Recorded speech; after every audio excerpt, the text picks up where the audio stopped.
Here is the voice of the working class, Rick Smith.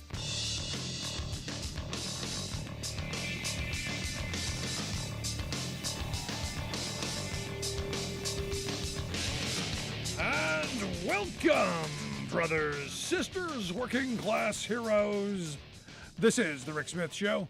Thanks so much for being here. Today on the big program, lots to get to, lots to talk about. Obviously, what's going on in Ukraine, the big story sucking all the oxygen out of the air everywhere. Not going to spend a lot of time on that today.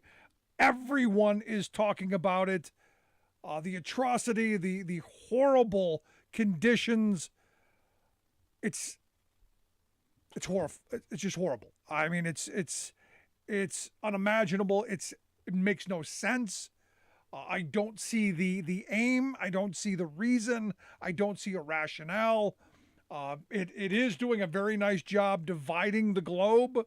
We could have a new economy. We could have a new Cold War. This could recreate the entire, and this may be the point. The point may be recreating the globe in a way where, well, we have two polar opposite positions and two polar opposite economies. And I don't know that the Chinese are ready for that yet, but it may just be taking us in that direction. And because what's amazing is how quickly Joe Biden has brought the world together. And if there's one thing that I can give him credit for, he answered the phone at 3 a.m. That phone call, he was there. He brought this globe together. Look at what's happening. Look how quickly. That is leadership. That is something the former guy never could have done. Now, if you're watching the mass exodus of corporate America from Russia for good reason, McDonald's, Starbucks, everybody's leaving. Everybody. They've all announced going. And I think that what's going on with this basketball player, this Brittany Griner, is a big part of this. I don't think anybody wants to be left behind and being used as Putin's pawn, as this poor girl is going to be used. And this is a horrible atrocity. And Putin is going to use this to his advantage, and sadly. And I'd love to hear your thoughts on this. Give us a call, 1-866-416-RICK, 1-866-416-7425. But the good thing is the globe is uniting. The aid package evidently growing larger and larger as Senate Minority Leader Mitch McConnell has reported. It's up to $14 billion with a B dollars. We're going to be moving over to Ukraine to help with the humanitarian and the aid packet over there. Also, the big news, obviously, today, the banning of Russian oil. This is potentially one of those trap kind of thingies. Now, understand, the latest Wall Street Journal poll, 79%. Understand, Wall Street Journal, newspaper of the investor class, 79% said they were in favor of banning Russian oil imports. Agreed. Only 13% said they opposed it. 79% ban it. So Congress did it. Finally, the people have spoken. Congress did this. Now, Republicans going to use this to their advantage because this is what they do. They went out, they said, okay, yeah, we're going to ban this. And almost immediately turned around and pointed the finger at Joe Biden. Gas prices are all Joe Biden's fault. It's all Joe Biden's fault. It's all Joe Biden's fault. We were energy independent. When the former guy was in charge, that 1 year, that one moment, we were completely energy independent. That 1 year when we were all locked in our house. That 1 year where we weren't going anywhere. You remember that 1 year? Remember that 1 year? Remember that 1 year where nobody went anywhere because nothing was open? Remember that 1 year? Yeah, I remember that year. That was the year we were energy independent. Yeah, that year. Yeah, see, nobody remembers it was that year. But we said, we were energy independent. And it was that guy. That guy did it. That guy did it because he so badly bungled the coronavirus. Yeah, give him credit where credit is due. He allowed the virus to spread far and wide enough and didn't do enough to make sure that then we were all then locked down in our homes where nobody could go anywhere. And then, only then, could we then be energy independent. Brilliant! Oh my gosh, I wish I would have thought of that myself. and look, there are conservatives running around saying this. I had a guy tell me that today. Well, under the former guy, we were energy independent. Joe Biden comes to office and, this, that, and the other thing. You go, hey, dingwing. You do know that as Biden got into office, the economy started opening back up. People had disposable income that they had been, saving up because, hey, they're all, got to get out, got to do things. And supply and demand, that's what causes prices to fluctuate. If you have a huge demand for something, the costs go up. So if there are more people, wanting something, clearly prices go up. That's what it is. More people wanting to go places, more people wanting to do things. That's what does it. Not the president. And look, I never gave Trump credit or beat him up for gas prices one way or the other because he doesn't have a switch in the White House. There is no switch in the Oval Office. Let me be very, very clear. There is no switch. No switch. He doesn't even get to set the cost of a hamburger at McDonald's. I know, right? If you're president, you should at least be able to do that, right? At least that's what some people think. And the reality is they don't. And this is the bizarre thought process of people in this country that you go, hey, you do realize that the president's got other things to do. He's not going through the checklist at the local grocery store going, lima beans are 89 cents a can. We should jack that up to $1.05. He's not doing that. That, my friends, that's corporate America's job. That's your CEO's job, who, if you've been listening to the earnings calls, oh my goodness, are they stiffing us big time? They are doing really, really well. Really well. Oh my God, are they doing well? Corporate profits, stock buybacks, oh gosh. Warm and fuzzy, things leaking down the legs. Amazing. Amazing. Oh my gosh. So happy. And who ends up getting the short end of the stick? Who ends up having to literally have to clean up all the mess? We do. And then what happens is, the outrage machine, the chaos merchants on the right, the Republicans,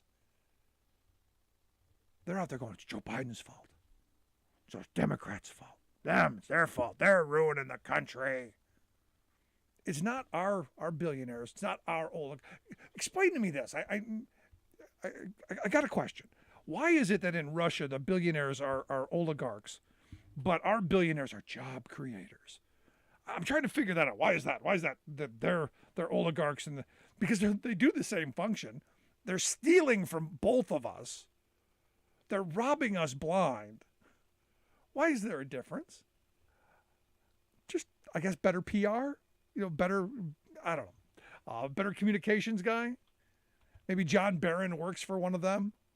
And for those who don't know, John Barron was Donald Trump's kind of alter ego when he didn't have a communications person. And he would call people as he would be John Barron.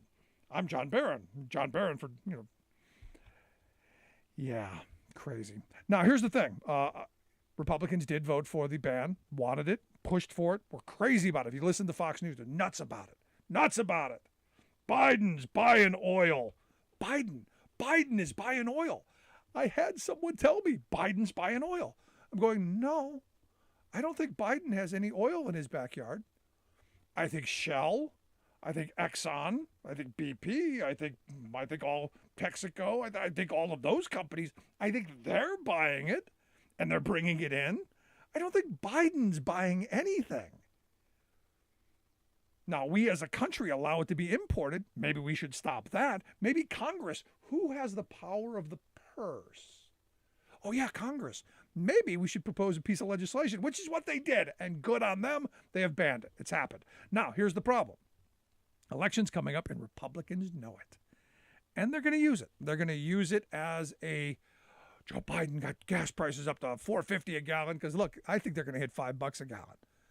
I think it's going to get bad. And I think Republicans are going to go, yay, crisis. We get to take advantage. We get to beat up Biden over gas prices. Because look, right now his approval ratings jumping up because he's doing a great job on being the leader of the free world. His approval ratings up now to 51% in the last Morning Consult Politico poll. And that has everything to do with the fact that he has brought the world together and he has been the leader that we have needed. But on the economy is still going to be a problem because gas prices are going to be a problem.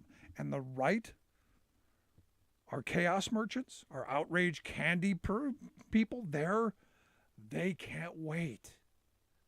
And I'm hearing it already because today I had a rather spirited discussion. And this is where the whole gas prices thing comes up. Because, I'm going, look, at the end of the day,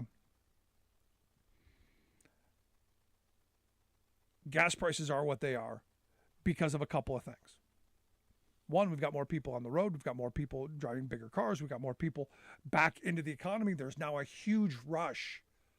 Whereas, in that year, remember that year where we were energy independent? You had a bunch of companies shutting down, slowing down production. You had that stalling. You don't just get to fire that stuff back up. But everyone goes, no, hey, Keystone XL, Textile Pipeline, yeah, it's that. You go, well, there's a problem with that. And I was not against the idea of building the pipeline to, Chicago, and then mandating it stay. But that's not what it does. And this is my problem. My problem is we're gonna cut a pipeline right through one of the more pristine parts of the country, what's left. And we're gonna put it in places that, right over one of our main water supplies in the entire country. And it's not gonna help us. It's going to literally go into the international community. It's going to go overseas. It's going to go into the international market. And this is where my problem then is. You put it to Chicago, you refine it here, you ship it across the country, and we drop gas down to, $1 a gallon. Then we can talk. But this idea that we're just going to shoot it right through, we're going to take the dirtiest possible oil, and we're going to shoot it right through the middle of our country and put it out into the international community is nuts. We should have been decades ago moving towards alternative energies quickly. And right now we should be Manhattan Project mentality. We should be speeding full steam ahead. National security, oh my God, national emergency, do it now. But here's the thing.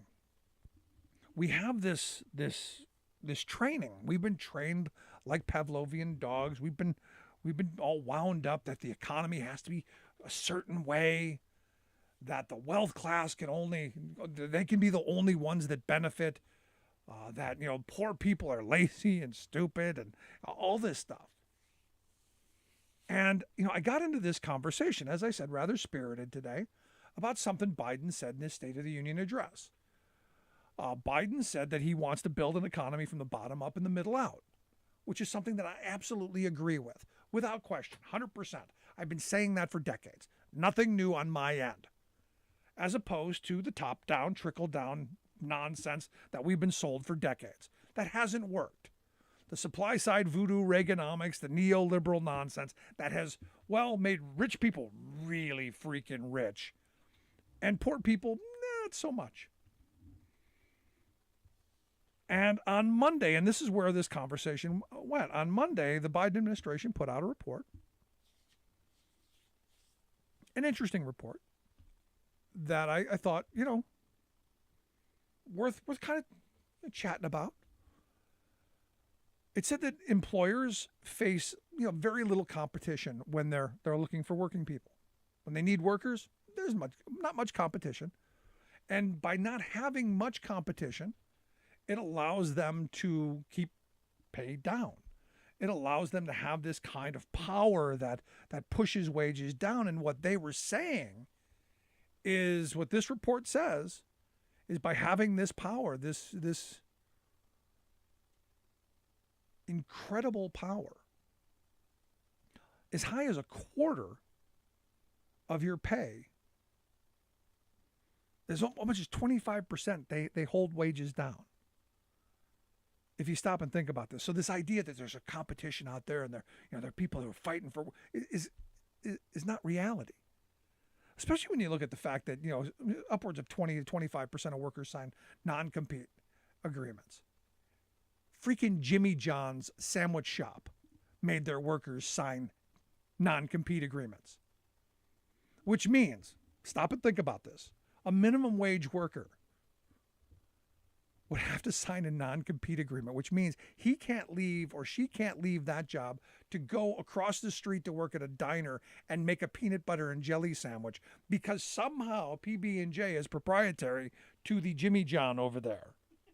And he could, I swear you not, this is what their argument was. Because a piece of bread with some slop in the middle and another piece of bread, that's trade secret. And why do they do this? They do this so people don't move around, so workers don't go $7.25, $8 an hour, unusual schedules, unpredictable schedules, harassment, intimidation, sexual harassment, poor treatment from customers, poor treatment from management. I'm not taking this. I'm going to go somewhere where they're going to treat me better. Oh. You signed a non-compete. And you go, how is it possible that? You think non-competes for people, who, no, they've used that kind of stuff all over the place. And then you throw in all of the other little trickery that they throw in. Outsourcing, for instance. Having all these contractors. If you get too uppity and start demanding those wages, we might just go and outsource that job of yours to a contractor, to a gig worker. And you see this in a number of industries. That holds wages down. Because people start going, whoa, I better not ask for too much. You look at all the mergers and acquisitions. I mean, the hospital industry. I was just talking to a nurse the other day, and she was saying, the place that she works at, they're worried about being taken over by the big behemoth in our area. Because there's one big behemoth that is literally eating up everything. And as soon as that happens, wages go down. They take over something, those places, benefits get worse, wages go down. It's what they do. Because where else do you go? So again, the competition, well, where else are you going to go?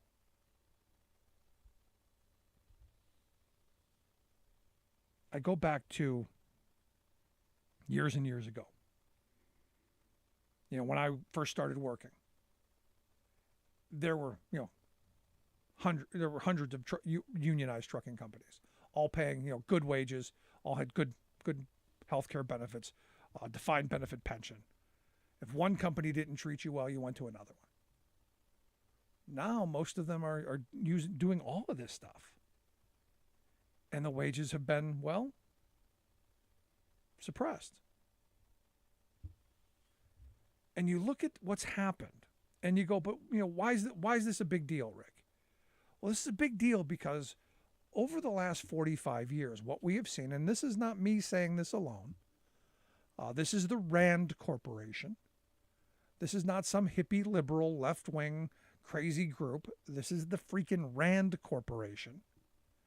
They did a study, and they looked at over a 45-year period, starting in the 70s and, going forward.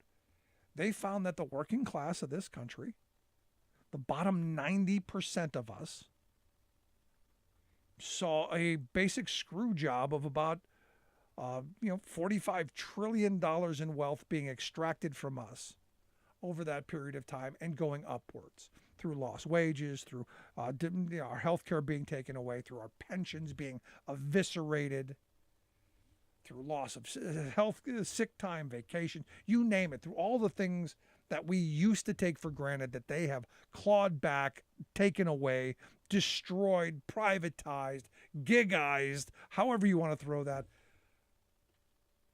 Massive, massive redistribution of wealth. All the while, you go back to the 60s when the CEO was making 20 times what the guy on the shop floor was making. Now over 300 times. The Kroger CEO, 909 times. While the people who are working at Kroger, a good percentage of them are homeless. You go, how is that right? You know how it happens? Because we all got sold on this idea. You know, if you work hard, you play by the rules, you'll get ahead, but you got to work hard. Because those CEOs, they work hard. Yeah, they work hard at moving money from one pocket to the other, from yours to theirs. They are masterful at moving money from your pocket to theirs. The problem is it never actually gets into your pocket. And this is the frustrating part. And this was where the conversation focused, because this person that I was talking to has bought wholly into this idea that we can all be billionaires. We just have to have the right idea. We have to work hard. We have to be diligent. And bought into this idea that if you're poor, it's your fault. And the reality is poor people, poor working people, are poor because they're not making enough money. The wages that they earn aren't sufficient because they don't have the bargaining power to demand better wages. And it comes back to what this Treasury Department report is saying, that they don't have the bargaining power, that corporate America has got the power to keep wages down. And oh, by the way, there is a word for it, monsopony. You can look it up in the dictionary. It's there. And we didn't need a study to tell us this because we all know it. It's what we've been living. And that's the frustrating part of where we are. Because all of the things, all of the outrage, all of the stuff that they keep throwing at us, meant to divide us, meant to keep us pitted against each other, is solely for the purpose to rip us off, to keep robbing us, to keep stealing from us, to keep the pipeline going from your pocket, from my pocket, to theirs, to feeding their great-great-grandchildren who will never have to work a day in their lives at the expense of, your children today.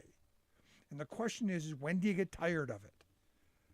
When do we elect people who are going to finally go to Congress and do things that need to get done? Look, when Intel wanted money to build a plant in Columbus, we gave them money. Joe Biden gave them money. Look, and I'm okay with it to a degree.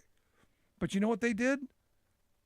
Stock buybacks, massive stock buybacks. They didn't need the money. It just meant more for them. It's outrageous. And we got to demand better. Just my thoughts.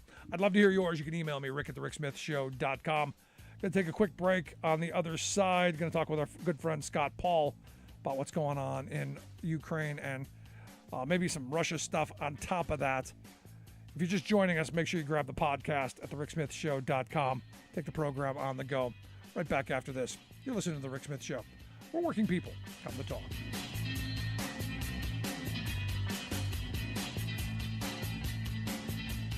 I'm Rick Smith, and this is Labor History in 2. On this day in labor history, the year was 2007. That was the day 7,000 workers at Northrop Grumman, a shipyard company in Pascagoula, Mississippi, went out on strike. Grumman is one of the largest defense contractors in the world. The workers were members of the International Brotherhood of Electrical Workers, Local 733, and the Pascagoula Metal Trades Council. They were still reeling from the ravages of Hurricane Katrina just 2 years earlier. The hurricane had devastated the Mississippi Gulf Coast and sent prices for housing skyrocketing. But while workers suffered, Katrina brought $3 billion in federal contracts to Northrop Grumman to repair hurricane damage. Despite this, Grumman proposed a 4-year contract for the workers with no raises and increased health care costs. For many workers, this did not sit well. They knew the company had received massive government contracts, but still was not willing to treat workers fairly at the bargaining table. The union members rejected the offer and voted to strike. The company came back with a proposal offering small raises, which did not keep pace with the cost of living. The strike was called. For 4 weeks, workers marched and manned the picket lines. During the strike, the company cut off the workers' health care coverage. The company then offered slightly higher wages and reduced the increases to health care coverage. Although the proposal was not enough to keep up with the soaring local cost of living, union members voted to end the strike and accept the offer.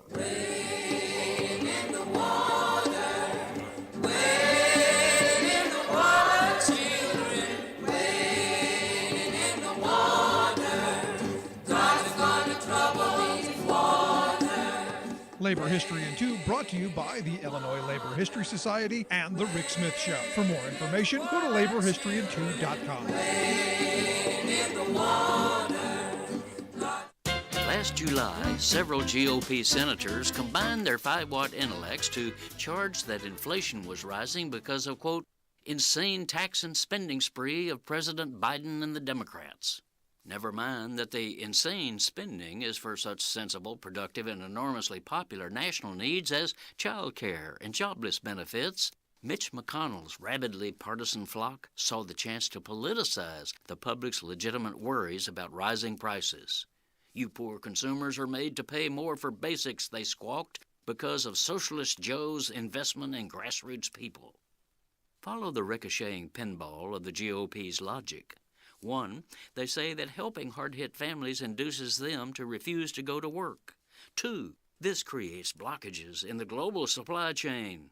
3, this causes shortages of everything. 4, this forces corporate bosses to raise all prices, which 5, slams the middle class and poor, so 6, lazy workers cause inflation.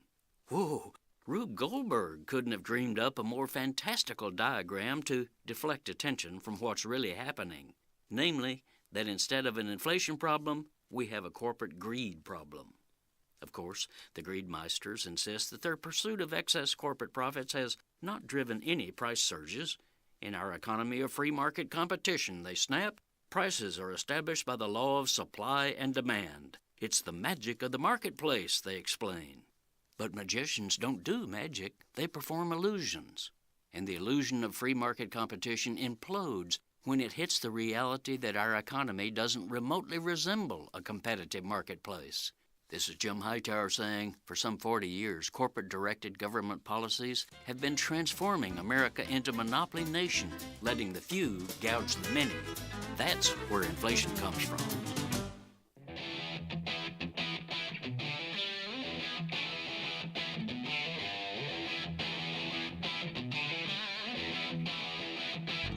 Welcome back to the Rick Smith Show. Now, here is Rick Smith.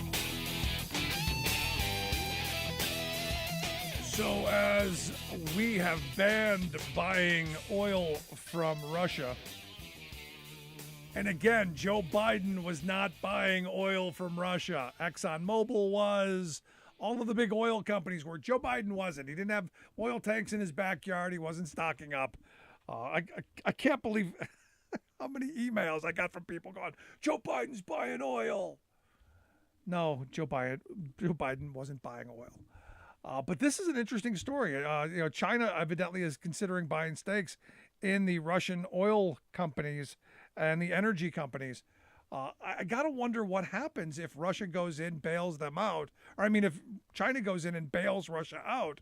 What does that mean for us? And is this, again, the realigning of the world's economy, where China, Russia, those folks kind of, Iran, North Korea, here to share some thoughts on what that could look like. It's complicated, it's messy. Who knows at this point? That's why I've asked our good friend Scott Paul to come talk with us. Scott is the president of the Alliance for American Manufacturing, AmericanManufacturing.org, their website. Scott, thanks for taking time for us. Hey, Rick, it is great to be with you tonight. So, this is we're in a really chaotic moment. We're in a really ugly, horrible, painful, tragic, deadly moment. but I mean, so much up in the air. Yeah, yeah, yeah. The economic consequences of this, which I think are important to discuss because they're unavoidable. Irrespective of the outcome, and I certainly hope that Russia withdraws and is vanquished by the Ukrainians. But setting all of that aside, this is going to disrupt the way the world economy works. I don't think there's any question about that. And you're seeing it now in energy markets, and with the United States choosing to disconnect itself from Russian energy, the kind of the market shock, I guess, that accompanies that. Things will adjust, and we produce more more hydrocarbons than any other country in the world, right? So we'll actually feel the impact the least of all of this, and it's another reminder why a transition to renewable makes us less dependent on foreign sources, whether it's from the Middle East or Russia, and therefore doesn't limit our options when it comes to foreign policy or other types of priorities that we have. And then, we've seen this happen already with respect to the internet, where China closed off its internet a long time ago. Russia is following suit. And you're seeing that with respect to banking. And it's not only central banks that are doing that, the Europeans, the United States, it's also private actors like Visa and MasterCard. And so this will kind of reorder the way things work. I think the impact for us here in the United States, again, there'll probably be some supply and demand shocks as we kind of figure this out. But I think the impact for the rest of the world could be a little more profound and disruptive. And this is where European companies in particular that have close trade ties with China or even more dependence on trade relationships with China than we do, and in some cases Russia, are gonna feel this a little more and may have a different response than we might. I mean, this is one of those moments where you and I have been having conversations for years about American manufacturing, about domestic production, about producing things in friendlier countries and not going to places that use slave labor, not going to communist countries to do things. This is one of those moments, and I'm not taking any glee or any happiness in this, but this is one of those moments where you go, you had to see this coming. I mean, you had to go at some point. This was going to come to a head one way or another. Either China was going to pull something like this, or it was going to be Russia. This was almost inevitable, I think. It's I hate to delve too much into history, but I think sometimes it's important to have that perspective. Way back before World War I, there was a tremendous amount of economic interdependence that was being developed because of shipping and what have you. And there was a lot of trade, and there were a lot of economies that had imports and exports. And that had accelerated at a very fast pace. And the fashionable thing to think, Rick, at the time was that this kind of interdependence would mean that any sort of conflict was impossible because the risks would be too high to that stability. And within a couple of years, right? I mean, what happened? World War I, which at the time was cataclysmic and the worst war that certainly Europe had ever seen. And then, so you rewind to the end of the Cold War. And the theory is that this is the end of history, that conflict is done, that countries, because of economic liberalization and the digital age, are moving, unavoidably towards a path of greater freedom and democracy and economic interdependence, and that nothing was going to stand in that way. And we've obviously seen that kind of idea busted up as well. And it's assuming that everybody thinks the way that neoliberal thinkers think. And that's the big mistake that the United States of America makes, is that we have this blind faith, I think, in this philosophy, and that's I think that's come off now. That certainly Trump didn't reflect that, and I don't think that National Democrats reflect that anymore. And there's this realization that, hey, the theory may be great, but this is the real world. This isn't how it's working. We need to think seriously about how we can beef up our own capabilities here. We don't want to put a wall around anybody, but we do want to make sure that we maintain all the options we want when it comes to foreign policy decisions or economic decisions, and that we have those capabilities, because we can't count on China or Russia to believe in the same philosophy or theory that the fashionable economic thinkers in the United States here do.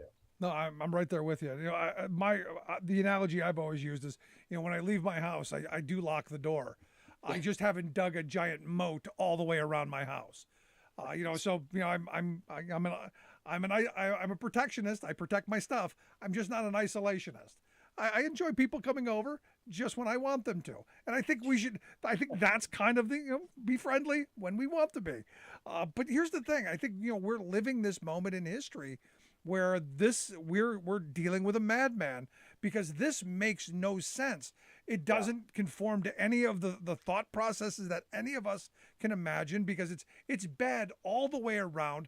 It's hurting every economy. It's destroying Ukraine. I mean, even if he does take over Ukraine, there's not going to be much left there to take over, because he's carpet bombing the hell out of it. So there's almost no point to it other than just chaos and destruction, and who knows what the end game here is, but just chaos and misery. Yeah, I hope that's not the case. And the thing about, I guess the thing about the EU or NATO and transatlantic relationships is that they can be dysfunctional, during periods of relative calm, and there's bickering and there's disputes and all of that. And I know Trump wasn't a fan, I think wrongly, of that. But when a crisis, comes about, they kind of did the right thing. I think, the EU and NATO, to the extent that they could. And so I think that is helpful. And obviously they've seen what Putin is capable of, and what he's not capable of, right? On the one hand, he's capable of invading a country. On the other hand, their military doesn't look as great as maybe everybody thought. And so I certainly don't know how this ends, but I do know one thing: this doesn't end well for Russia. No, under any circumstance. No, this ends terribly for Russia. And the one funny story, and I don't mean that there's nothing funny about this entire situation, but if there is a funny story, the one funny story that came out of this is the fact that the Russian personnel carriers got stuck in the mud because they were using Chinese tires. Yeah. I noted that. Yeah, it's a bad idea to build your army on cheap tires from China. That's for sure. And which, by the way, we have been arguing for like 15 years, and we're glad that the U.S. does not, use Chinese tires for its military, for example. Just saying that, but. To turn this around to something that is serious, we and I know we've talked about this before. We had a retired Brigadier General, John Adams, do a report on our vulnerabilities in critical supply chains in national security back in 2013. So it's been almost 9-10 years since we released this report. And a couple of those key materials were nickel, uranium, where we have a huge dependence on Russia for those, and also engines for rocket launches, right? And so those were vulnerabilities that we've known about for 20 years, and now lawmakers are like, they're like, okay, all right, now we have to do something about this because the crisis is real, right? And so I think that I don't think there's any real true silver linings in conflict or war, but the response and how we respond to it, I think, is very important. And I think the lesson that lawmakers are drawing from this and the administration is that it is time to accelerate efforts to reshore those supply chains, whether it's semiconductors or those critical materials that we need.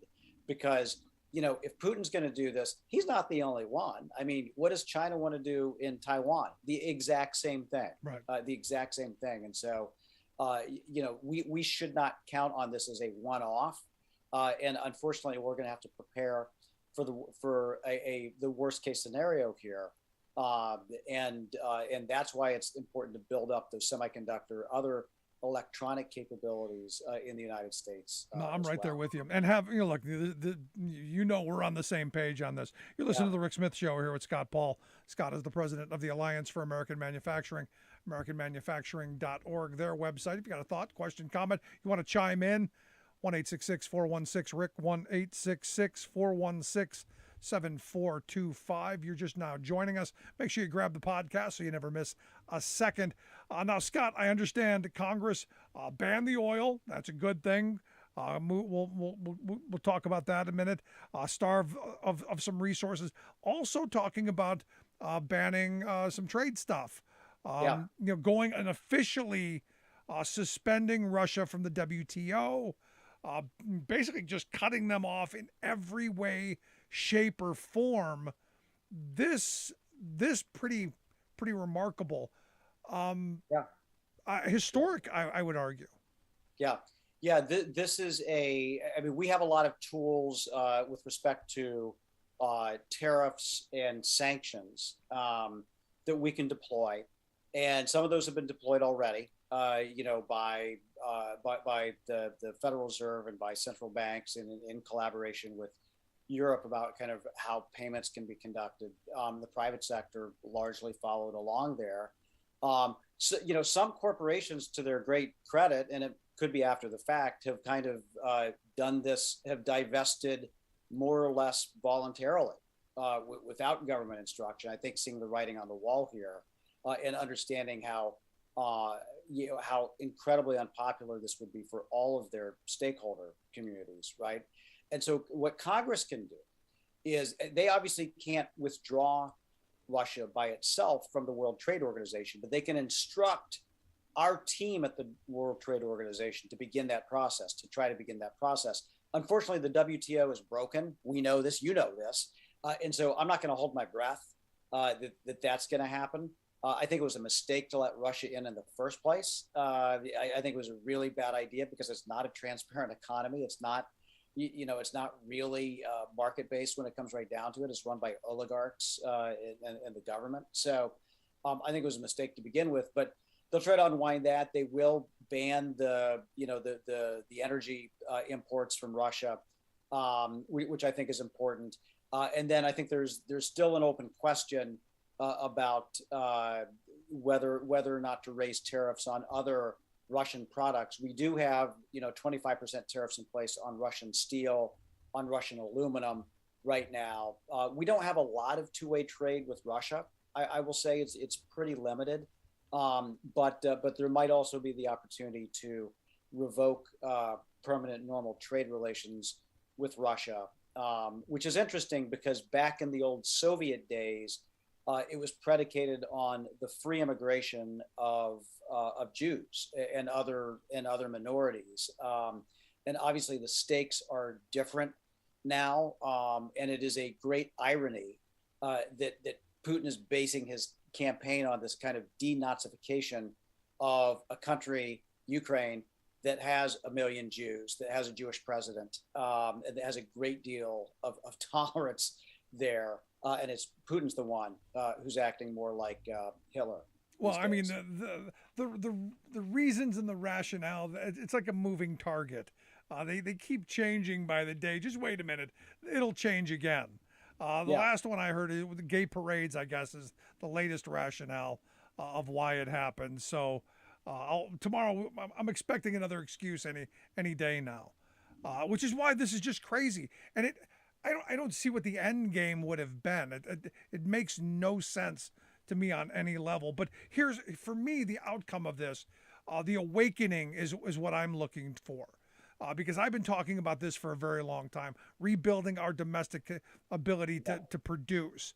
Like for instance, one of the things I've been talking about for years, the fact that we produce almost no automobile parts. If you want to buy a replacement part for your car, good luck. They're out of the box. Half of them are no good.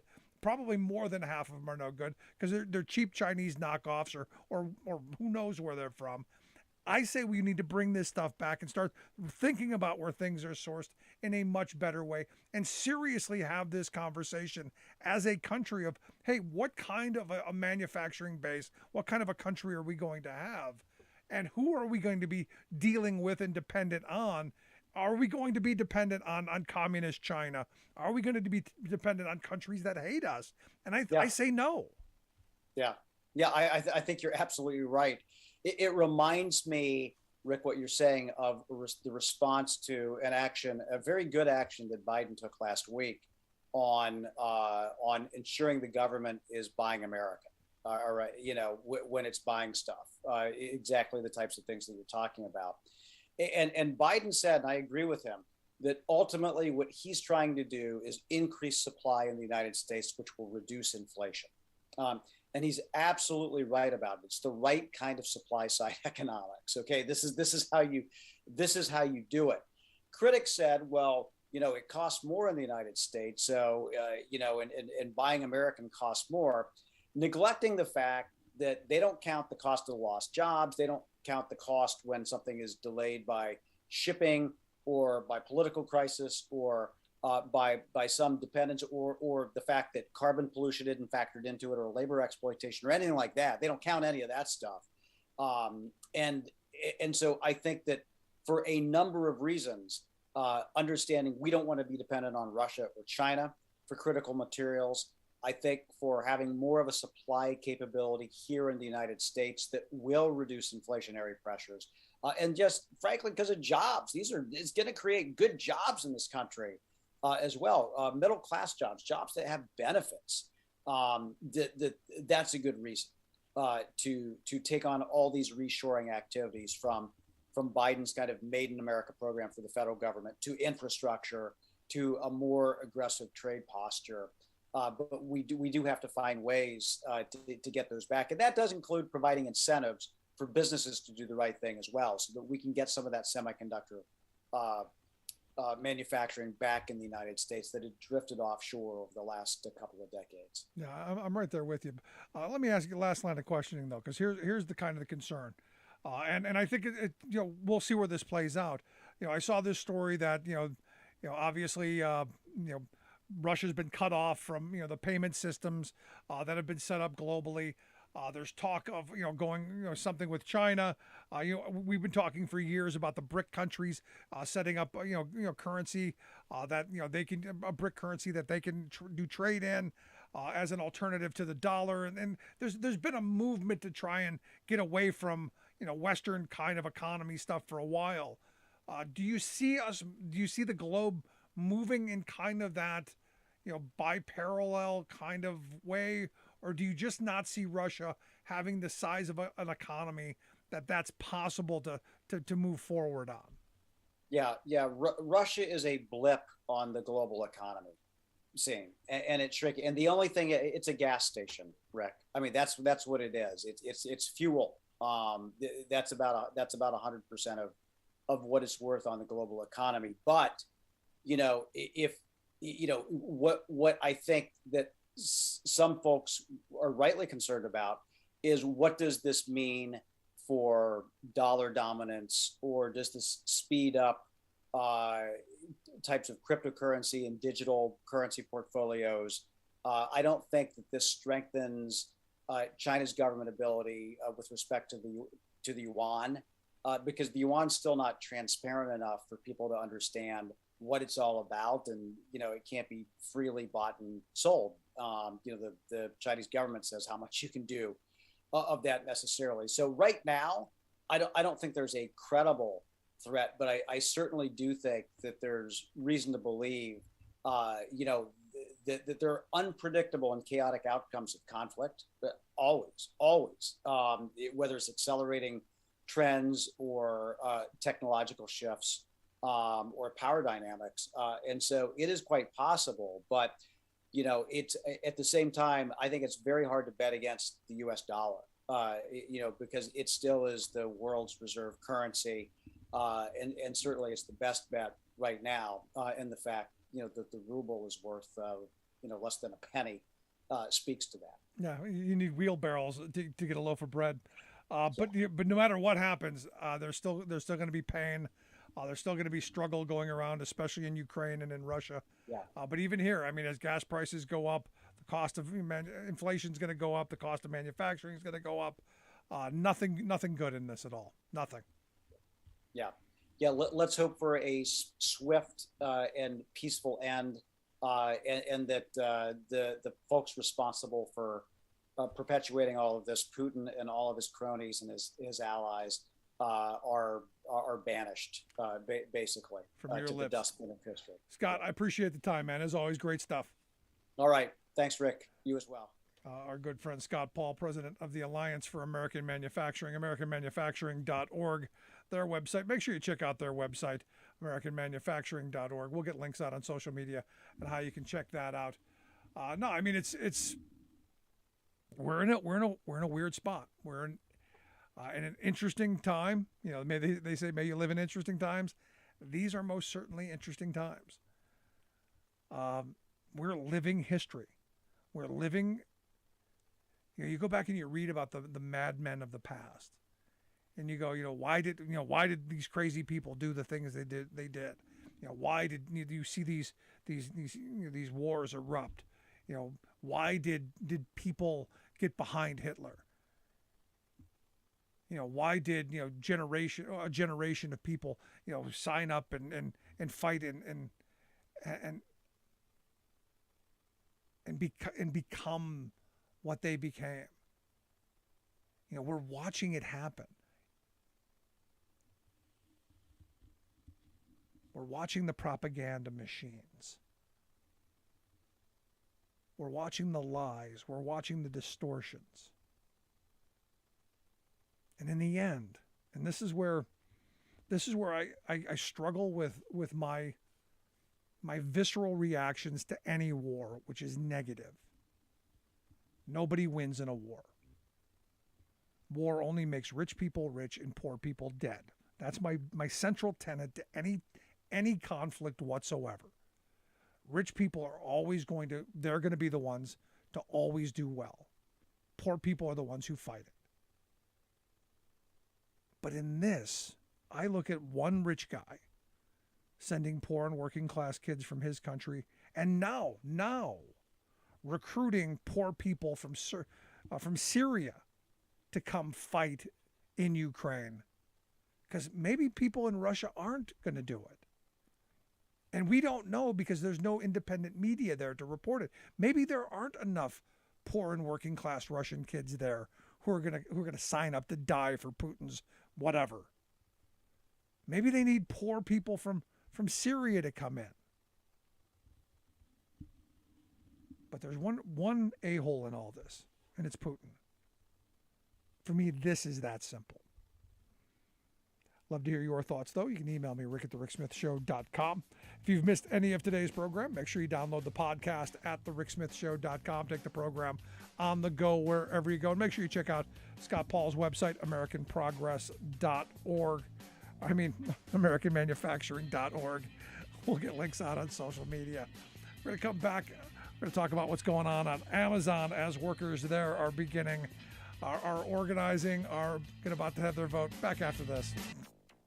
We have to ensure that they don't generate unmanageable risks to energy supplies in European countries and beyond. EU moves to cut dependence on Russian gas imports. The plant spokesman warned of a real threat of nuclear danger from the attack. Russian takeover of Ukraine nuclear plant underscores nuclear vulnerability in wartime. Plus, Cheers erupted at the United Nations Environment Assembly in Nairobi as 175 nations agreed to clean up the mess. United Nations to create legally binding treaty to end global plastic pollution. I'll believe it when I see it. All of those stories and more straight ahead from BradBlog.com. I'm Brad Friedman. And I'm Desi Doyen. Stand by for 6 minutes of independent green news, politics, analysis, and snarky comment. Actually, I see no inconsistency, by the way, in moving away from dependency on Russian hydrocarbons to moving away from dependency on hydrocarbons altogether. Well, neither do I, Boris Johnson. Nice to hear from a non-insane conservative.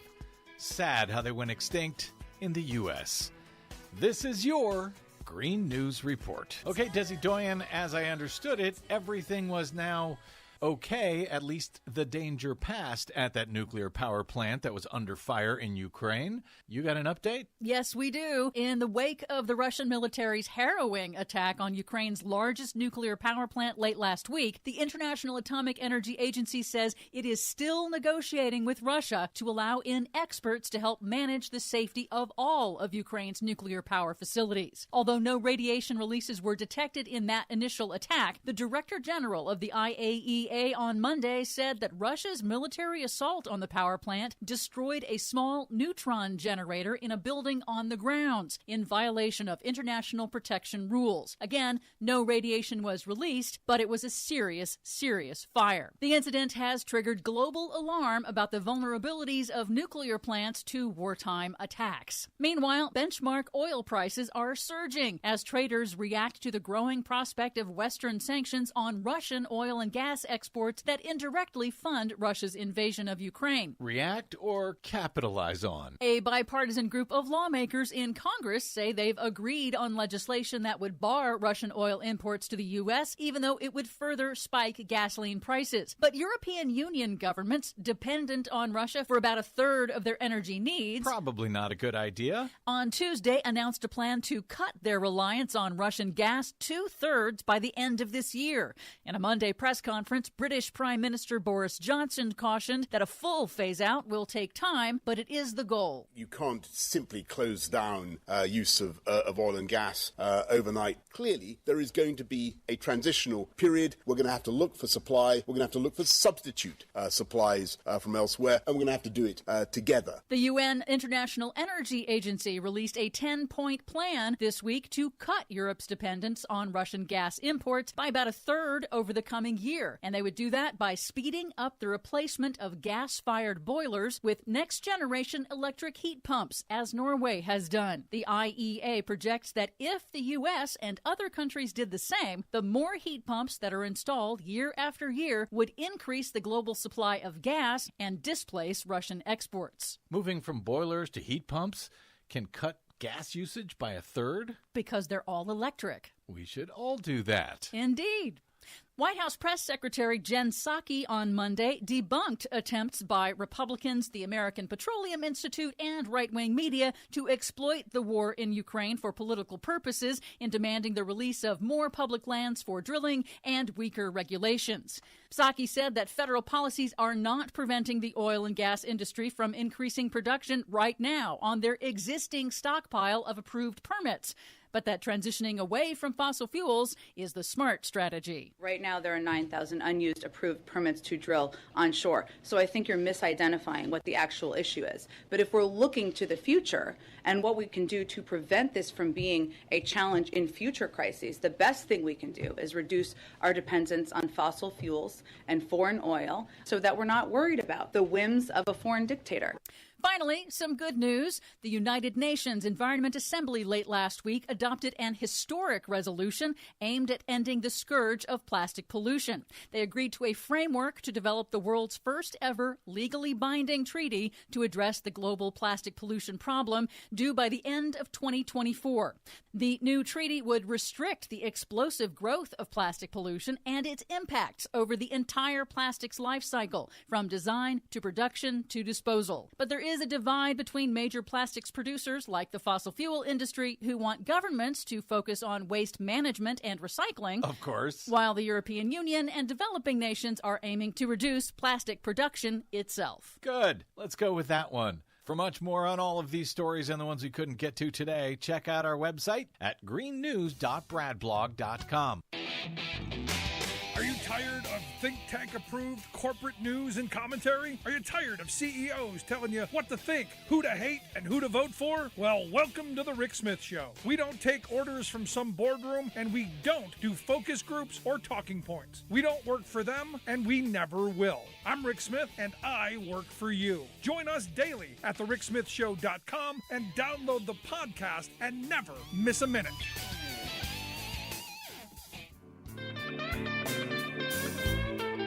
Welcome back to the Rick Smith Show. Now, here is Rick Smith.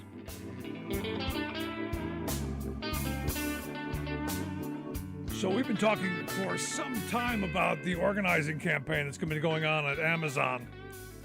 And look, this is one of those campaigns that has to happen. You know, this is the behemoth in the room tearing down conditions. As we talked about earlier, corporate control killing competition. You know, that Treasury report that says, you know, as high as 25% of your wages being cut because there's no competition. It's companies like Amazon. It's that kind of power and control that they have because there's no competition out there. If they had the ability, workers had the ability to sit down and bargain for better wages, hours, conditions, I guarantee those would be better wage jobs. Now look, you know, they tout, hey, we pay $15 an hour. Warehouse jobs when I was working, 30 years ago, they were paying $15 an hour back then. But those were union jobs back then. That's the difference.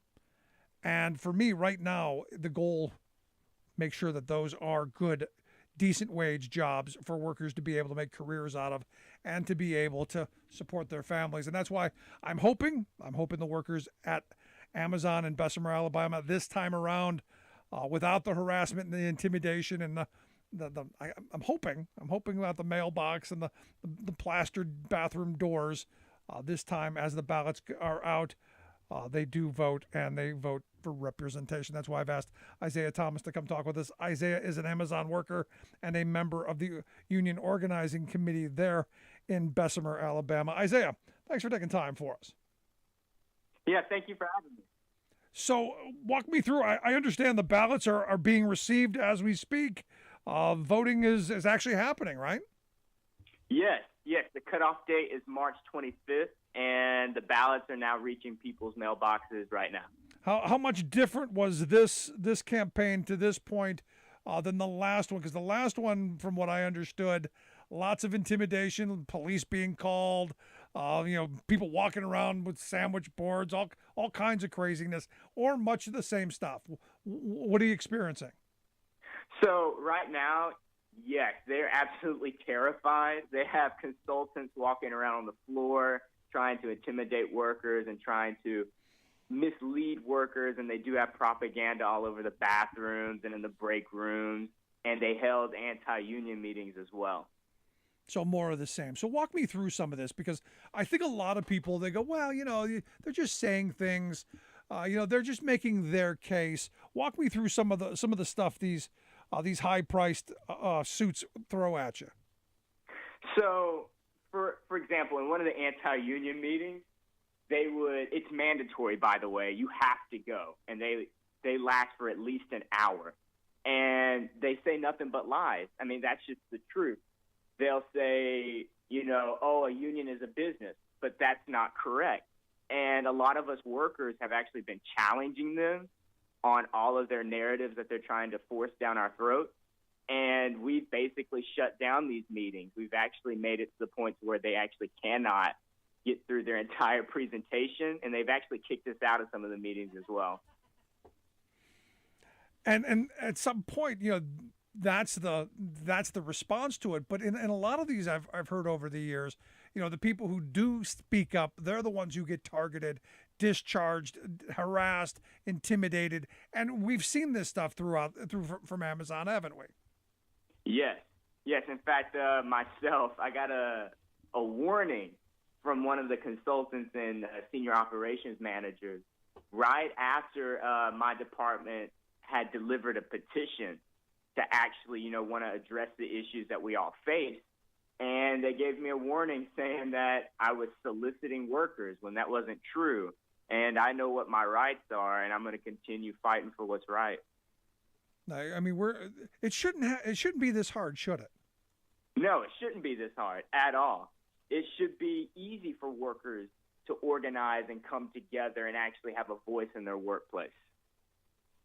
I mean, because, I've been doing this kind of stuff for years, and I've had so many conversations with people over the years who you go, I just want to support my family. I just want to, get a decent job. I just want to be able to, to be able to have health care. I just want to be able to have some retirement security that if I spend a number of years here that I'm going to do okay. It shouldn't be this difficult, considering the amount of profit that you're making for this company. After all, you're the one who makes the profit for the company. Exactly. There, I work with people who are actually homeless. That we work for the richest company on the planet, and some of my coworkers are homeless.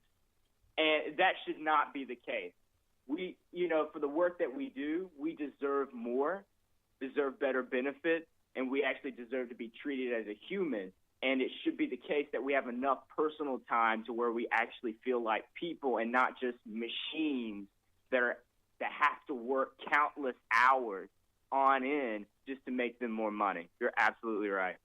Now, I look at these, I see these ads all over the place, Isaiah. There are tons of them. There are tons of these ads telling me how wonderful Amazon is, how fantastic they are as a company, how wonderful the benefits are, how wonderful the pay is. It looks like, man, the PR campaign is fabulous, and that we should do it all without dues because you don't need to pay dues. We give you all these things because we're such a benevolent, wonderful corporation. What's it really like to work in an Amazon warehouse? There are countless safety issues. Where I work, in Bessemer, Alabama, there have been 6 people who have died within a year. And most of these workers, for example, there were 2 workers in particular who died in peak.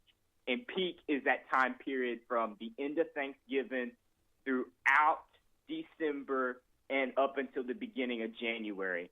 And 2 workers in particular died on the same day during this peak season because they were worked to death. And they went up to HR and they said, I'm not feeling so well. Can I please, have sick leave and go home and take care of myself? And HR told them, well, you don't have enough UPT, and UPT is unpaid time off. So they essentially told them, you either continue working through the pain or you lose your job. And that is what we're facing at Amazon.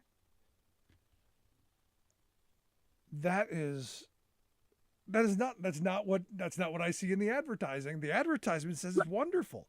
But here's the thing, those of us who have been around this game long enough understand this is what corporate America gets away with. And our laws are so badly outdated, are so badly broken that in order for workers like you to say, I actually want to go through and demand better wages, hours, conditions. I want to make a better future for my children, for my family, for myself. Right. You have to put yourself, you're literally your future, your livelihood, your health on the line. And I've talked to so many people like you who have sacrificed so much. I go back to, it shouldn't be this hard. Right. And, this means so much to me because this is about improving my life, but also the life of other people. It shouldn't be the case that you work 40 hours a week, yet you have to work 2 jobs just to make a living, and Amazon is your main job. And these consultants, they love to tell us that we should be happy with $15 an hour, but yet my coworker the other day was struggling to make ends meet. And, they work and work and work, and they can't even, afford to pay for rent. That should not be the case. And so I'm going to keep fighting, and all of us are going to keep fighting to ensure that we have a voice in the workplace and that we actually get a good contract to ensure that all of us are paid well, that we have great benefits, and that we work in a work environment that actually is humane. You're listening to the Rick Smith Show. We're here with Isaiah Thomas. Isaiah is a worker at Amazon. He's also a member of the union organizing committee there in Bessemer, Alabama. Right now, they're going through their union vote. Hopefully, this time it turns around. Now, the narrative, Isaiah, is you guys. The last time around, it was overwhelmingly defeated. The narrative is that it's not going to be much different this time. What do you have to say to that? They illegally interfered in our election. That's why we're having another election right now. They put a mailbox outside of the building to basically intimidate workers into voting no. I mean, can you imagine going to work, you fill out your ballot, and then you have to – and they were telling people, by the way, too. They were telling them to vote at the mailbox at the front of the entrance. And you have cameras watching you. I mean, people feel as if they have to vote no. And that's exactly what happened. And they also terrified workers into voting no by telling them all of these lies that you're going to lose your benefit, you're going to lose your pay if you end up joining a union. And that was the tactics that they used in the first election because they illegally interfered in the NLRB rules that there has to be another election. And so that's why we're here. And this time we're going to win. We've been fighting tooth and nail, and the momentum inside is absolutely amazing. I sure hope you're right. But my thought from the beginning was there shouldn't have been another election. The NLRB should have the power to impose recognition immediately. You should have been beginning bargaining, and at some point our law should be fixed to the point to where if there is not, and this is where the Employee Free Choice Act had a stipulation in it of a contract arbitration at a certain point. If you can't come to a first contract, one eventually will be imposed. There should be bargaining that's already happening. You guys should already be on the way to a contract. This is how bad our labor laws are in this country. Because again, it should not be this difficult. Now, you talk about wages, and wages are a part of the equation. A number of Amazon workers I've talked to, as you pointed out, the working conditions are quite difficult. In fact, I've had people tell me that there's electronics everywhere. If you're not touching something every several seconds, there's alarms and bells and whistles and ding dong this and whistle that, and cameras literally everywhere tracking your every moment, and you literally have no say, no voice, anything in that place at all. And this is and some of the people that I've talked to, this is their main concern. That this sense of self, that maybe when you're 20 you can do this job, maybe when you're 22, but when you're 30, 40, 50, never, 60, forget it. Is that something you guys are pushing for? Yes, sir. I mean, the amount, I'm glad you mentioned the surveillance, because that is an issue that I hear from my coworkers all the time. They feel like there's no sense of privacy. And then with the workload that we have, your scanner literally times you with how many boxes you've scanned. They're actually tracking that. And so when you don't meet the rate that they've had set up, it will send a notification to management, and management will come over and talk to you and say that you're not working hard enough. You're not working fast enough. And I see people there who are 60 and above, and they have, back issues, or they may have an injury, and management will tell them, sorry, but you're going to have to meet these rates. They're not going to accommodate the conditions that you have. And, I'm only 20 years of age. And, I may be able to do the physical, hard labor. But there are other people who can't because, they may have a disability or they may be older than I. So there should be accommodations set up for them. It shouldn't be the case that people are literally worked to death. No, and that's the sad reality, especially when you're talking about, just above poverty wages. And I know $15 an hour, that's the starting rate. And boy, they're touting that everywhere as if there's some benevolent, wonderful dictator corporation. But at the end of the day, they're making billions. Right. They constantly tout that $15 an hour as if, we should be glad that they gave us this pay rate when it should be, they should be happy that we're providing the work for them so that they can make the money that they currently have. And, that's what we're challenging with this union election. We're trying to challenge that dynamic to where people can actually work and be treated with dignity and respect and be paid for what their labor is worth. And at the end of the day, this corporation does not like that, and they're going to do everything they can to stop us. And you're absolutely right. It should be easy for us to organize. It should be easy for us to have a say at the workplace.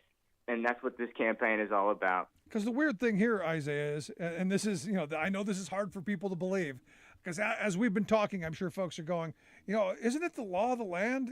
Doesn't the National Labor Relations Act give workers the right to join and form unions? Isn't it the law of the land for government to encourage, people to join and form unions? Isn't that the law? Isn't that what it's supposed to be? Isn't this supposed to be easier? Yes, that's the law. It is your right to join and form a union. It is your right to collective concerted action. It's your right to do this. The weird thing is these companies like Amazon, the campaign that you guys are running, $200 million it reportedly they spent on defeating your campaign. That is obscene kind of money that they would have spent in probably the next 20 contracts that you guys would have gotten, probably double the wages you've got now. Exactly. I mean, can you imagine? That money could have went to wages. It could have went to pensions. It could have went to retirement. It could have went to benefits. And the fact that they're spending so much money just goes to show that they have the resources to actually pay us better. They have the resources to make the environment much more suitable for us workers. However, they're going to do everything they can so that doesn't happen, because that affects their pockets. And they want to keep everything in their pockets because they're greedy. And so... And I would take it a step further, Isaiah. I would take it to a step even further than that. Not just that they're greedy, but they're power hungry and they're dictatorial. This isn't just about greed. This is about power. This is about control. This is about how dare you. You'll take what we give you and you'll like it, peasant. And this is what I'm hoping the working people of this country hear. I'm hoping every person who punches a clock tomorrow morning hears what you have to say and hears the conditions that you work under, and they get the seed in their head that, maybe we're going to do what Isaiah and his coworkers are going to do. And hopefully you guys here in this month say, yes, we want to join this union, and yes, we're going to demand decent wages, hours, conditions, and yes, we're going to stick together, and yes, we're going to fight, and yes, we're going to win. I wish you the best, brother. Thank you, man. Thank you for having me. Thanks so much, Isaiah. Good stuff. I wish you the best. This is one of those things. Look, $200 freaking million. Think about that for a second. Let that number sink in for a second. $200 freaking million. I mean, imagine. You're talking about somewhere around 5,000, 5,500 employees.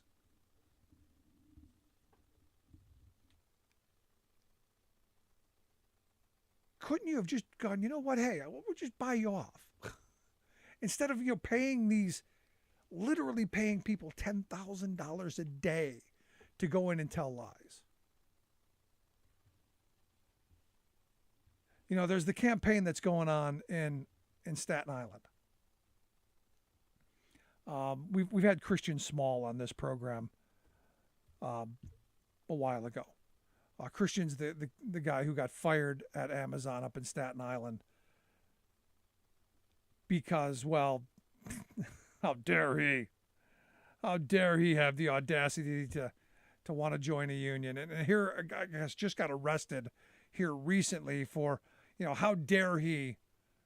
How dare he want to hand out food to people on their break time while talking to them about joining and voting for the union. Amazon paid a guy who called Christian a thug, described him as a thug, one of the union busters there, the organization called Labor Information Services. This guy, his job is just to go and meet with, the employees. Just to go, have a meeting every once in a while. They paid him $90,000. These are those 1 hour captive audience meetings. These are those lie sessions. And as Isaiah said, you don't have a choice. You got to go, or you'll be discharged. Because, well, once you cross that threshold, once you go into work, once you go there, well, the boss is in charge. It's not a democracy unless you have a contract. It's not a democracy unless you have a union, unless you have, someone to stick up for you. Once you cross that threshold, well, it's a fiefdom. There's the king, and then the peasants. There's the boss, and, well, everyone else.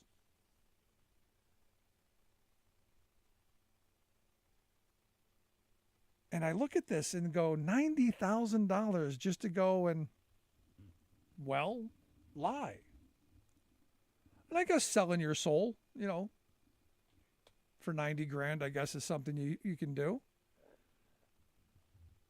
But my hope is those folks in Bessemer, they look at these people who stand up in front of them and tell them these things, and they grab that ballot and they send a message. And if you're listening, if you've got one of those ballots in your hand, I'm going to tell you something my grandfather always said.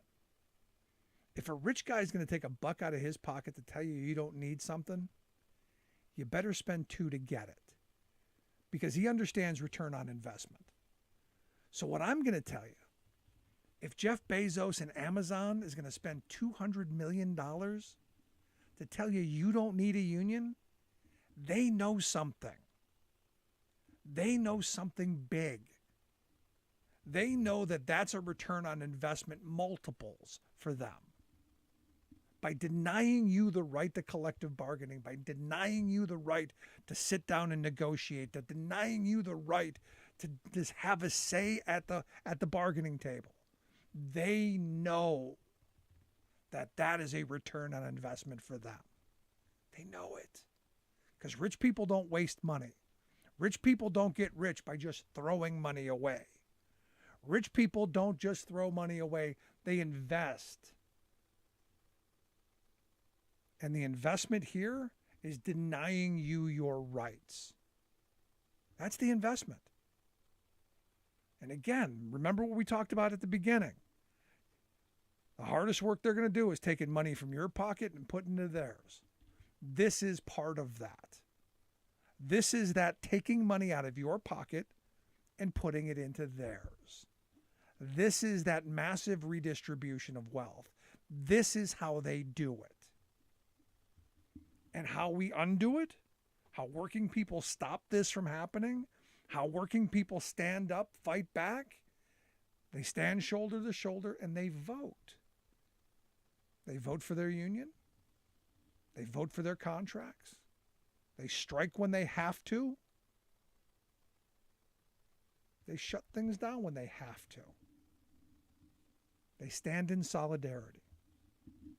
I wish you guys in Bessemer the absolute best. I hope for the best. Love to hear your thoughts. You can email me, rick@thericksmithshow.com. If you missed any of the program or just joining us, make sure you grab the podcast. Never miss a second of the program. It's always there. Again, love to hear your thoughts. rick@thericksmithshow.com. We'll take a quick break. Right back after this. Stick around. You're listening to The Rick Smith Show.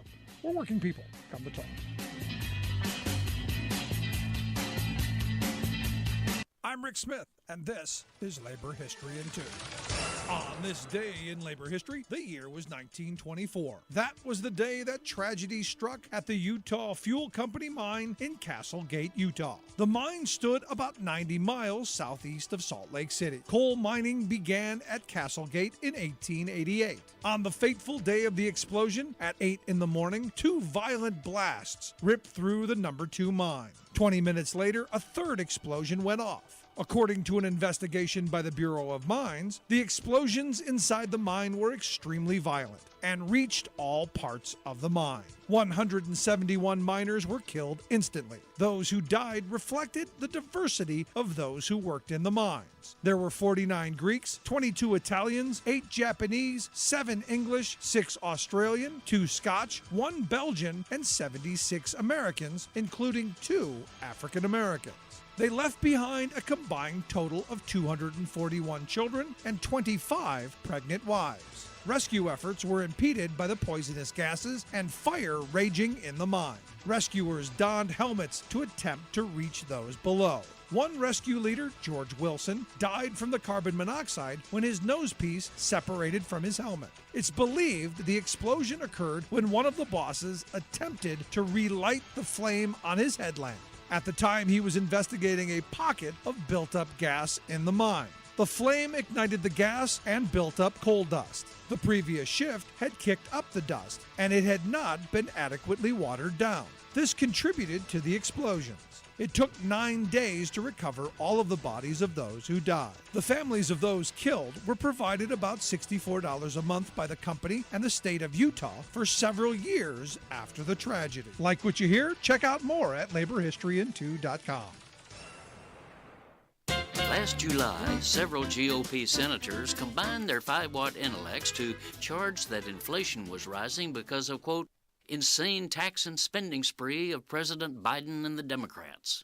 Never mind that the insane spending is for such sensible, productive, and enormously popular national needs as child care and jobless benefits. Mitch McConnell's rabidly partisan flock saw the chance to politicize the public's legitimate worries about rising prices. You poor consumers are made to pay more for basics, they squawked, because of Socialist Joe's investment in grassroots people. Follow the ricocheting pinball of the GOP's logic. 1, they say that helping hard-hit families induces them to refuse to go to work. 2, this creates blockages in the global supply chain. 3, this causes shortages of everything. 4, this forces corporate bosses to raise all prices, which 5, slams the middle class and poor, so 6, lazy workers cause inflation. Whoa! Rube Goldberg couldn't have dreamed up a more fantastical diagram to deflect attention from what's really happening, namely that instead of an inflation problem, we have a corporate greed problem. Of course, the greedmeisters insist that their pursuit of excess corporate profits has not driven any price surges. In our economy of free market competition, they snap, prices are established by the law of supply and demand. It's the magic of the marketplace, they explain. But magicians don't do magic, they perform illusions. And the illusion of free market competition implodes when it hits the reality that our economy doesn't remotely resemble a competitive marketplace. This is Jim Hightower saying, for some 40 years, corporate-directed government policies have been transforming America into a monopoly nation, letting the few gouge the many.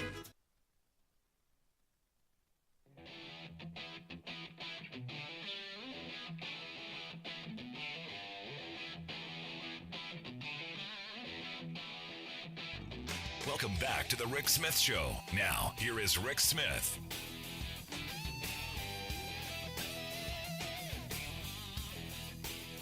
So the thing is, we've heard people like this Robert Regan. We've heard them a lot over the years. There's been, the Foster Freeze with, back in my day, we would just give the gals an aspirin, and that's how we made sure they didn't get pregnant. They put it between their knees, and that's how they didn't get pregnant. He ran for governor. He lost. We've heard other idiots say really stupid things, and they lost. I'm looking at Michigan, where this Robert Regan, in a Facebook live stream on Sunday, And this blows my mind. As the father of 2 daughters, literally blows my mind. He is running for the state house to represent the 74th district there in Michigan. He said that if his daughter was going to be raped, his advice, just lay back and enjoy it. No big deal. Lay back and enjoy it. That's what I'd tell him. Really? Now, not surprisingly, his daughter, one of his daughters, urged voters 2 years ago not to elect him. I cannot imagine that they'd be endorsing him this time around either. But this, my friends, this is the GOP.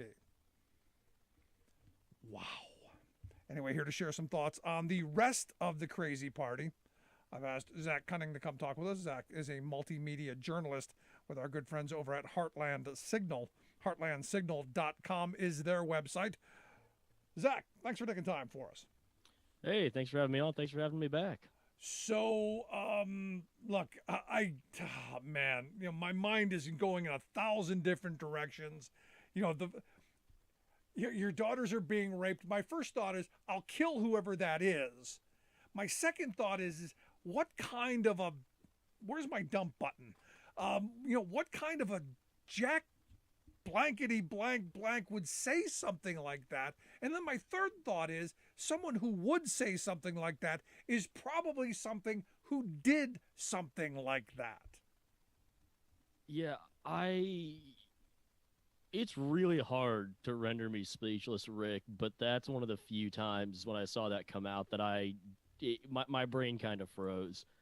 I don't know a single father or brother in my entire panacea of people I know and have known in my life who would not be murderous if someone raped anyone they knew. How you can practically endorse that act is unfathomable to me. And this is where maybe a couple people need to go visit Brian or Robert here and maybe have Robert, just lay back and enjoy it. I mean, it sounds like this is what he's calling for. I mean, if that's the bar now, I mean, this is the wow. I mean, and here's the crazy part for me. This guy, from all appearances, this guy's going to win. People are going to vote for this guy. That's the part that gets me. It's not that some idiot says something really stupid. We've always had dumb people say dumb stuff. It's that a bunch of people are going to endorse it by voting for this guy. Mm-hmm. Well, and you pick up on the voting thing, I do, and as you mentioned, I do really want to shout his daughter, Stephanie Regan, here, who came out and said, if you're in Michigan, if you're over 18, please, quote, for the love of God, do not vote for my dad for state rep. That takes some strength. Do not vote for it. I wouldn't even qualify it with saying my dad. Do not vote for that man. Yeah. I would go there. Jeez. Crazy. Let's move on to crazy. Wisconsin. We have Ron Johnson. And shouldn't Ron Johnson, 4th of July is coming around. Shouldn't he be planning his trip back to Moscow soon? Can't we get rid of him already? But evidently he's got a grand plan. A grand plan. I've been saying for a while, Republicans haven't had a plan. They've got no ideas, no agenda, nothing. Ron Johnson has come to the rescue. He's going to, without question, now this time, the 170 gazillionth time, they're going to finally do it. They're going to repeal that dreaded Obamacare.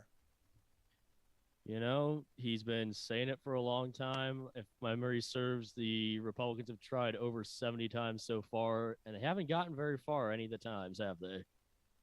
No, this is the thing that gets me. And I know they think it's popular, but it doesn't seem to be, especially coming out of the pandemic when a lot of people needed it.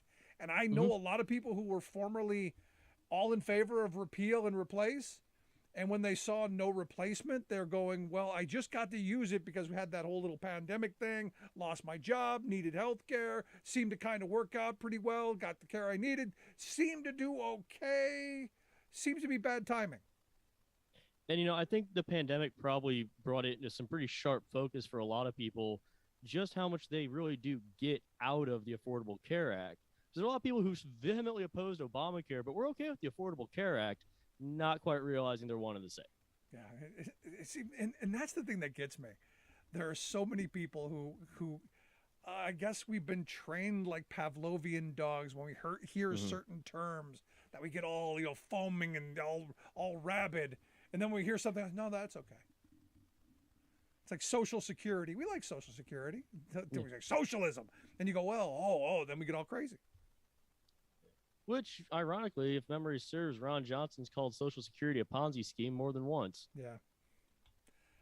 And the thing is and this is what bothers me. He's got a good chance of being reelected there. Mm-hmm. He does. He's got some strong support in that area, but you never know what's going to happen.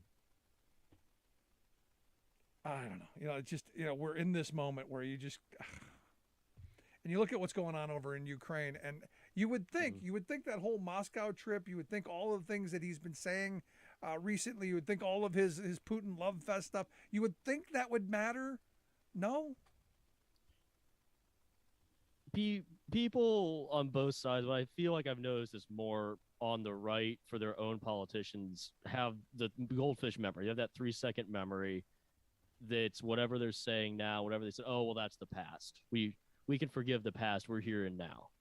And, as you're saying with the Moscow stuff with Ron Johnson, that seems to be the case. But, maybe there's a redemption arc here, and maybe Ukraine will be the catalyst there.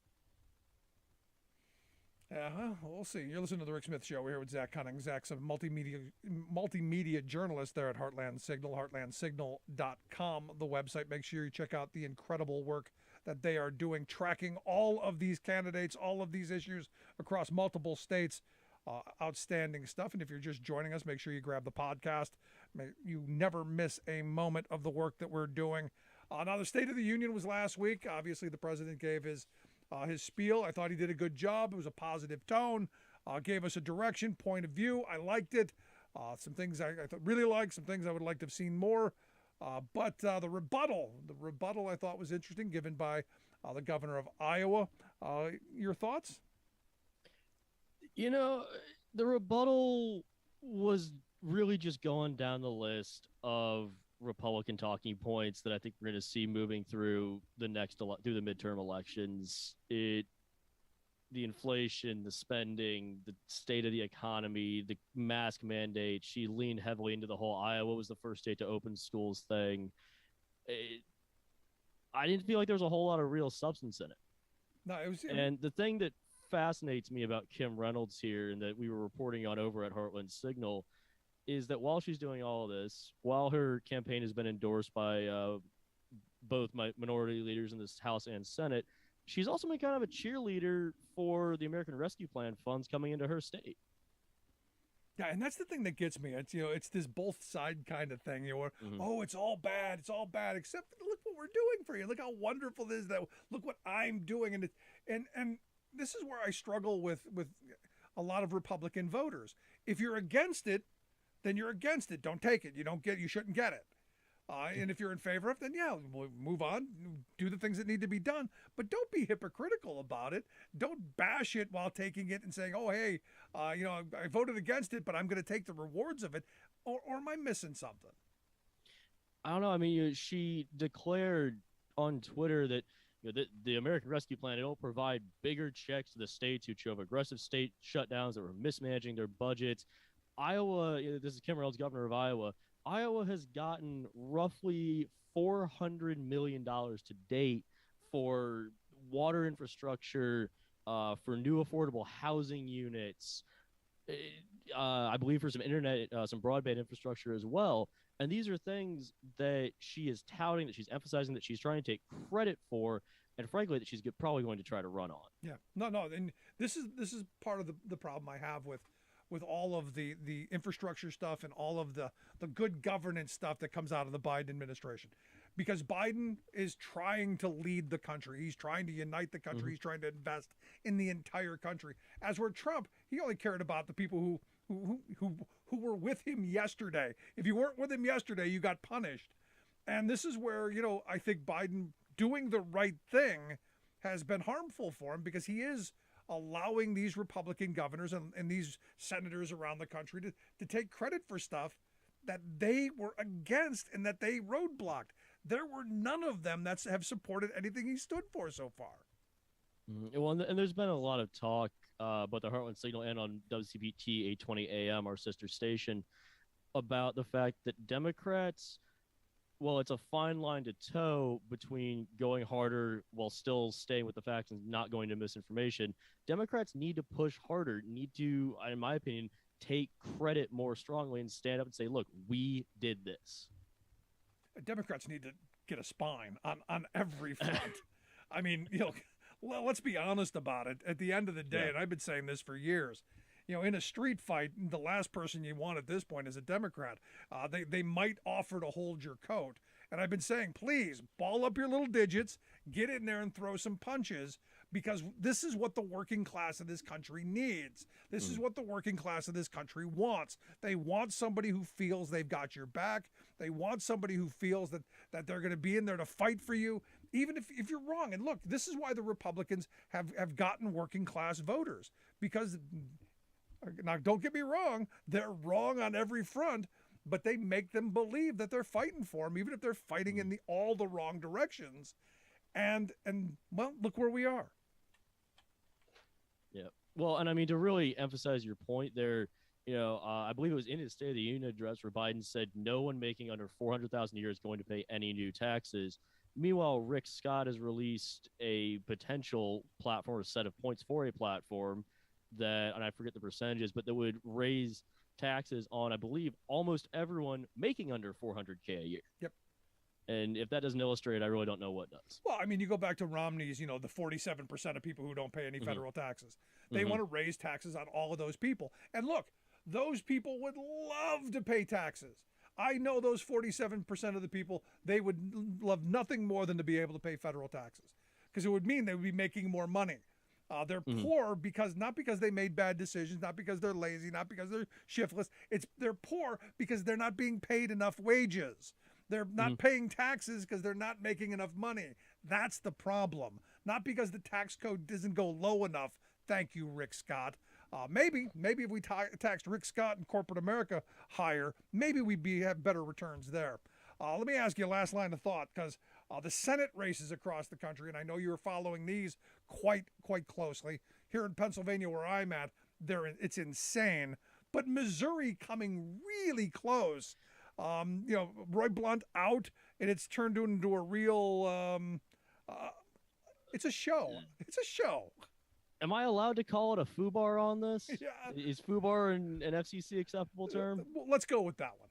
All right, we'll go with that one. Yeah, the Missouri Senate race, leading the pack is the state's disgraced former governor, was forced out over allegations of sexual assault, of campaign finance violations.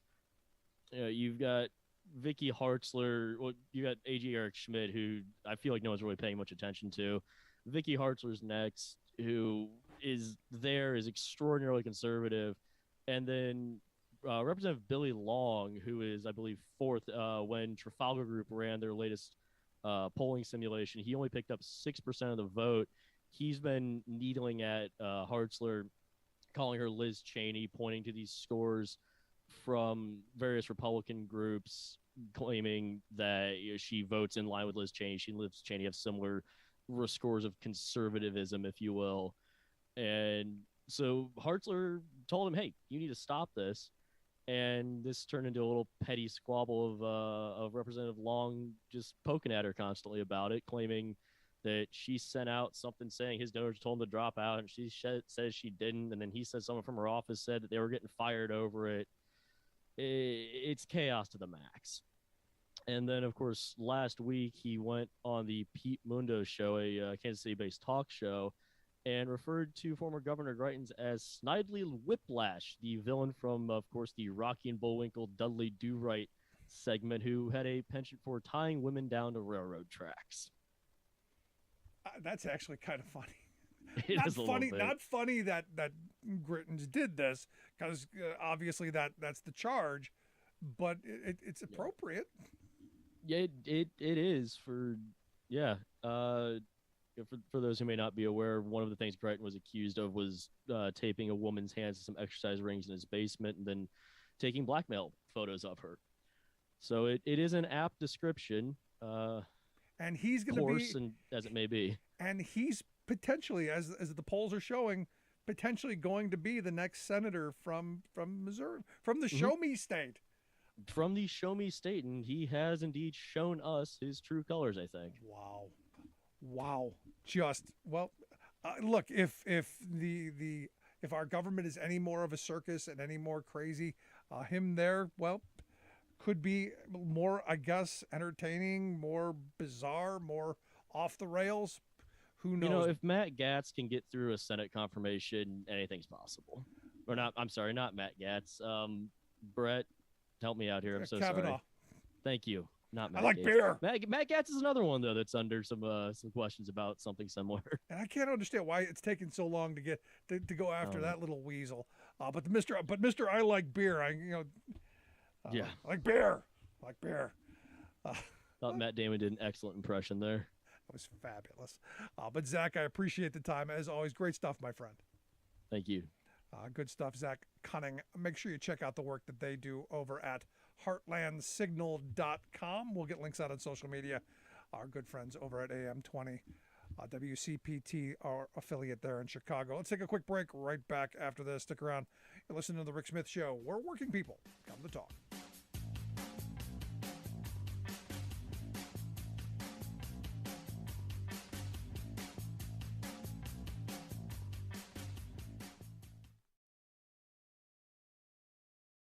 Think tank approved corporate news and commentary? Are you tired of CEOs telling you what to think, who to hate, and who to vote for? Well, welcome to the Rick Smith Show. We don't take orders from some boardroom, and we don't do focus groups or talking points. We don't work for them, and we never will. I'm Rick Smith, and I work for you. Join us daily at thericksmithshow.com and download the podcast and never miss a minute.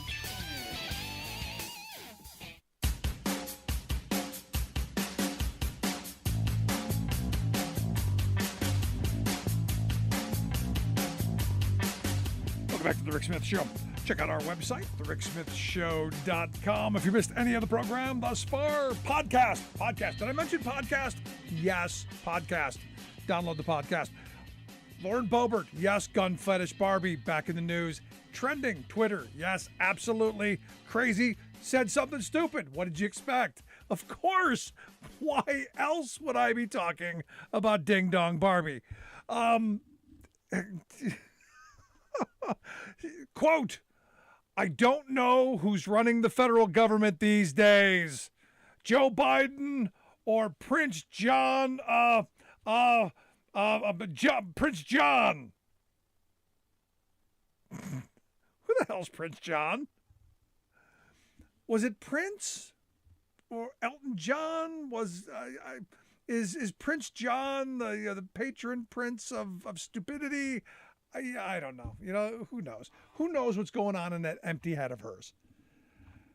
And somehow she is in Congress. And look, this is the Republican Party. This is why. Look, I get emails from people all the time. Rick, you're always beating up on the Republicans because they're freaking stupid. Look at this.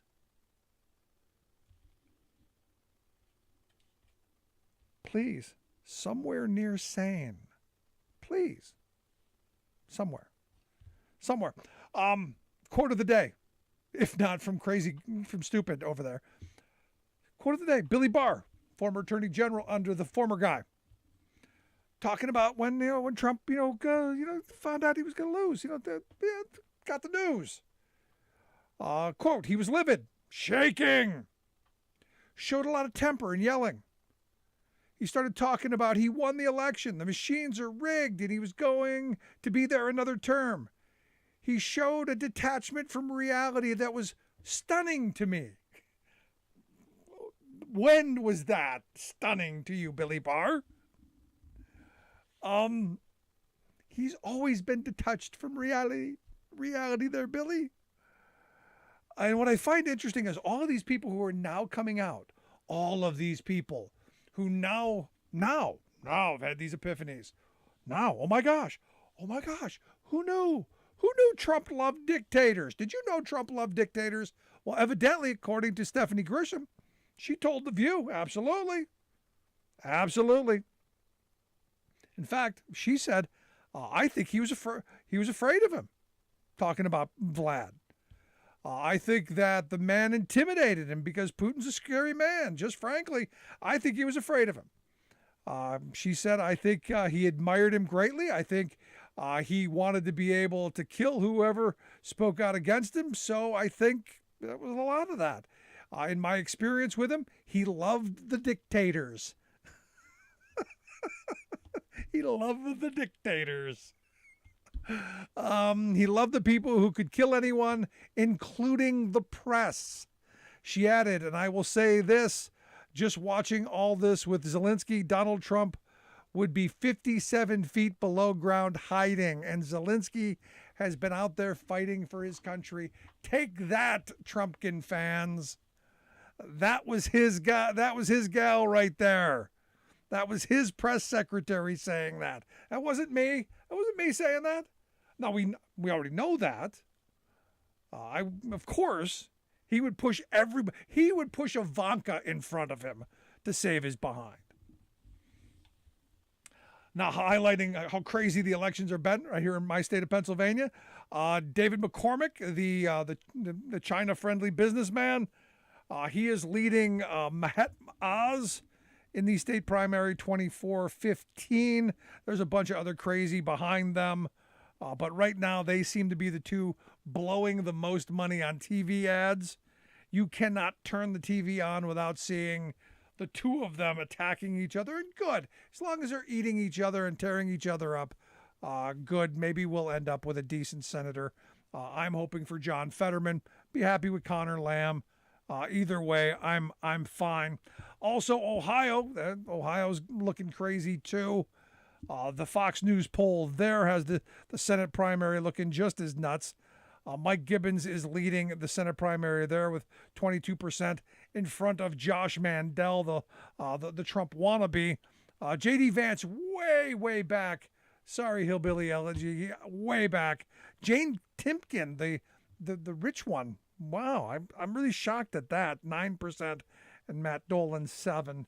There's a bunch of other folks there in the who knows range. Yeah, it's interesting to see there. And in the governor race in Georgia, kind of a surprise.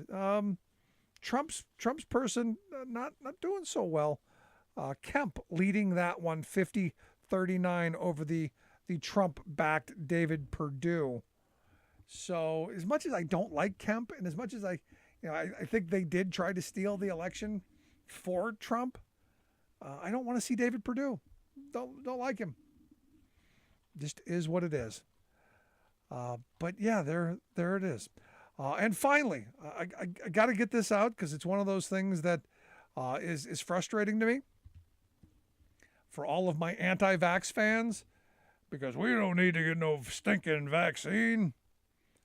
According to Haaretz, a 4-year-old boy from Jerusalem who has not been vaccinated against polio, you know where this is going, was diagnosed with the virus, making the first case in Israel since 1988. So yay, polio's back. But we don't need no stinking vaccines. Polio, it's just a common cold. Jesus.